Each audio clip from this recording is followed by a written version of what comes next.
Сәлеметсіздер ме, құрметті оқырмандар? Менің есімім Гүлдана Жанарқызы, дәрігер. Бүгінгі айтатын тақырыбым іріңді ангина. Іріңді ангина кезінде не істеуіміз керек, не істеуге болмайды, сол туралы айтпақшымын. Іріңді ангинамен көп жағдайда балалар ауырады, ересектер де ауырады, бірақ көп жағдайда балалар ауырады. Сол кезде көп аналардың қателіктері қандай? Бұл іріңді алып тастау. Себебі біріншіден іріңді алуға болмайды. Іріңді алғаннан кейін организмде уақытша жағдайы жақсара түседі. Уақытша жағдай жақсарған кезде антибиотикті қабылдауды тоқтатып тастайды. Ал бұл іріңді ангинаның қоздырғышы бета-гемолитикалық стрептокок болып табылады. Бұл бета-гемолитикалық стрептокок қандай әсер береді организмге? Мысалға сіз іріңді ангинамен ауырып жатырсыз, сол кезде тамақтағы іріңді алып тастайтын болсаңыз, жағдайыңыз жақсарады, температураңыз түседі, бұл уақытша нәрсе. Ал бұл бета-гемолитикалық стрептокок уақытша ұйқыға енеді, яғни уақытша тынышталады. Бір жылдан кейін, болмаса бір ай, 2 айдан кейін бұл бета-гемолитикалық стрептокок өзінің өршу сатысына өтіп, жүректегі клапандарды зақымдайды, яғни жүрек пайда болған жүрек ақауына апарады.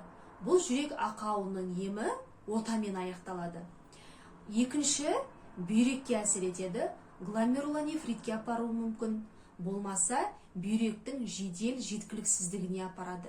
Ал бүйректің жедел жеткіліксіздігі созылмалы бүйрек жеткіліксіздігіне апарып, бұл бүйректің гемодиализге, болмаса трансплантацияға апару мүмкін. Трансплантация дегеніміз, яғни бүйректі ауыстыруға.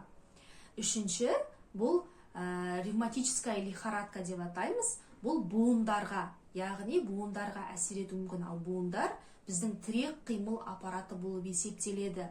Сондықтан да іріңді ангина кезінде міндетті түрде антибиотик қабылдайсыздар.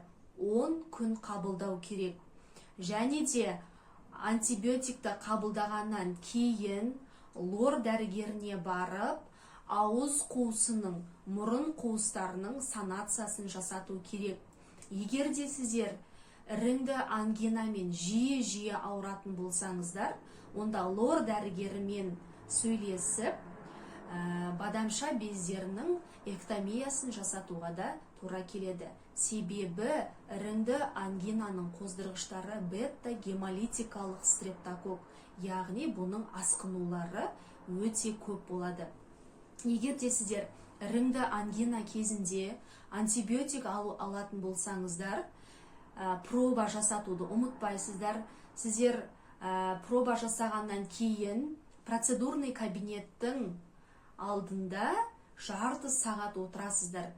Уколды системаны алғаннан кейін бірден жүріп тұрып кетуге болмайды. Себебі қазіргі дәрілерде көптеген непереносимость дейміз, яғни аллергия тудырып жатады. Сол үшін сақтанғандарыңыз абзал.